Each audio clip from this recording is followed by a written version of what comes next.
away, don't bother me. I'm tired of your insanity. There ain't no great conspiracy. Old and in the way, sisters. Laugh and learn with me, Janet. And me, Nancy. The Bitchin' Sisters. as we tell it like it is.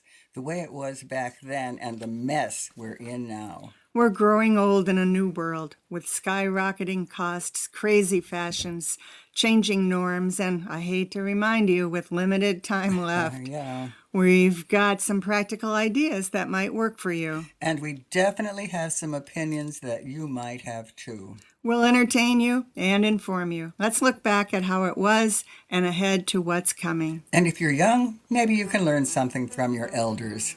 Supposedly we're wise, but we've definitely been there and done that.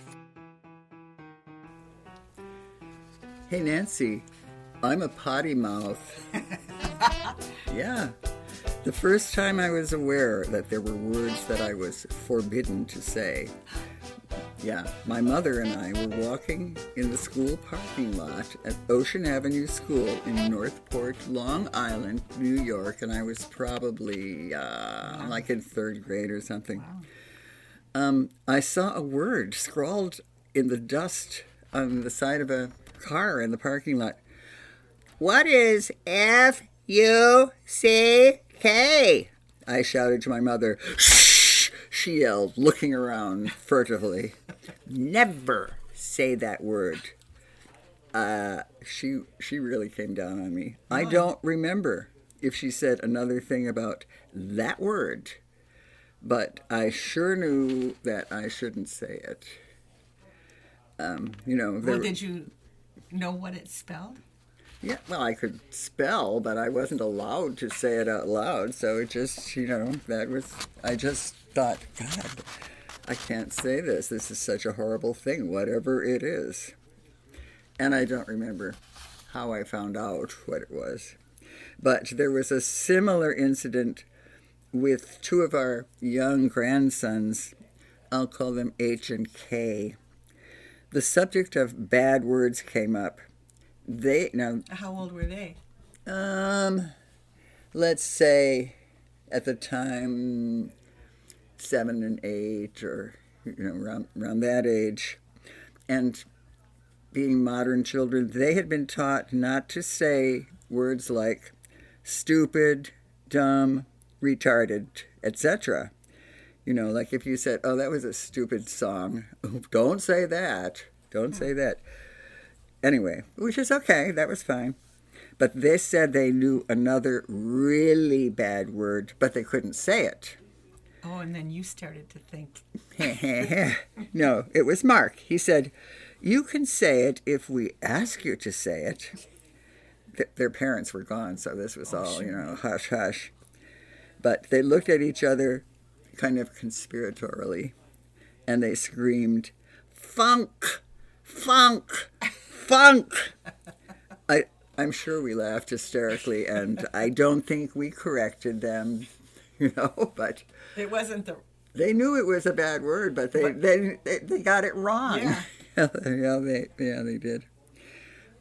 But when I was young, like a teenager in the late 50s, could that be true? 50, okay. I thought it was cool to sprinkle my speech with expletives. Then you probably didn't know that. You were still a child. But of course I never did this around adults. But I was caught sending a letter to my teenage cousin, Carol, full of expletives, and advising her to run away with her new boyfriend. That was why you never were allowed to see her. Yeah, again. I never saw her again. Yeah. They hated me. I was bad influence. Don't be like, that was it. Yeah. So, and really, I guess potty mouth words. Mom. Did you ever hear her swear? No. She said damn once in a great while, but otherwise nothing. No. Nothing. Not hell, not shit, nothing like that. But, I said things. But really my next recollection of forbidden words was when my now husband, Mark, was chasing his, well, then she was a 4-year-old daughter, E, up the stairs, and he was yelling, "Get your ass up those stairs." I was appalled using that word around a little child and in anger like that. I could not believe this sweet, kind man, the most loving father that you could ever want, was saying this to a child. I'm sure we talked about it later extensively. Now, I had slapped my kids. Ooh, Yeah, you didn't slap Jesse. no. I know he I'm a deserved. Montessori parent. No. No, I slapped, I spanked. We never, never used anything. People talk about a hairbrush or a wooden spoon, nothing, or a belt. No, nothing. But I don't know. It was. No, but I'll tell you something about swearing. I lived in Maine for 17 years, and I thought everybody swore. I mean, it was the predominant part of a sentence.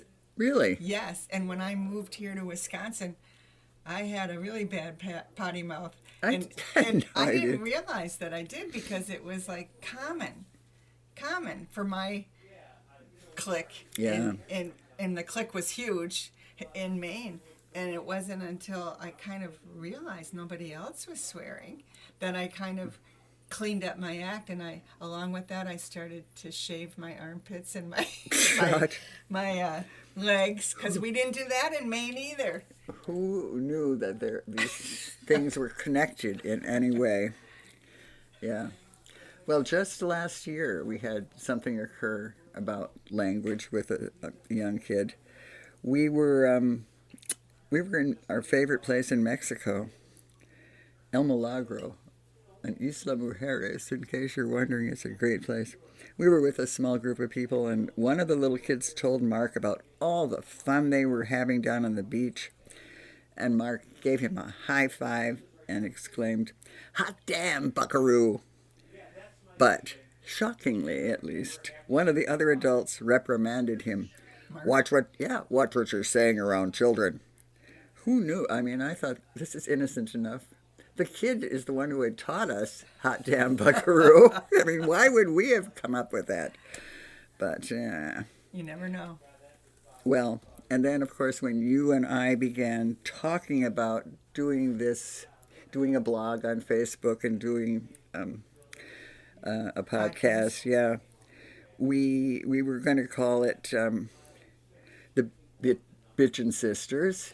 But Facebook wouldn't let us. We had to go with Olden and the Way Sisters there, but...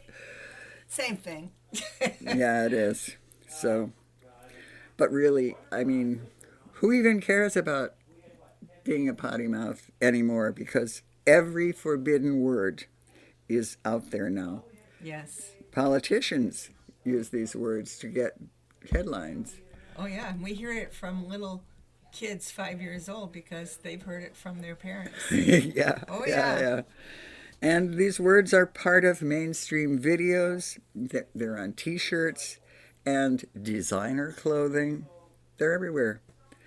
It's getting harder to be a potty mouth anymore. There's nothing more I can say about it. But we're just the Bitchin' Sisters. Janet and I come to you twice a month with new episodes. Some are funny, some are serious, some are just our crazy opinions. I hope you enjoyed our show. Me too. It's been a pleasure. We are Nancy and Janet, The Bitchin' Sisters.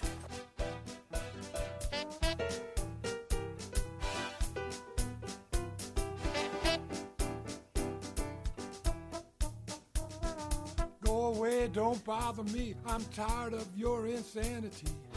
There ain't no great conspiracy. Music by Hall and Sidnor. Shout it out loud and long.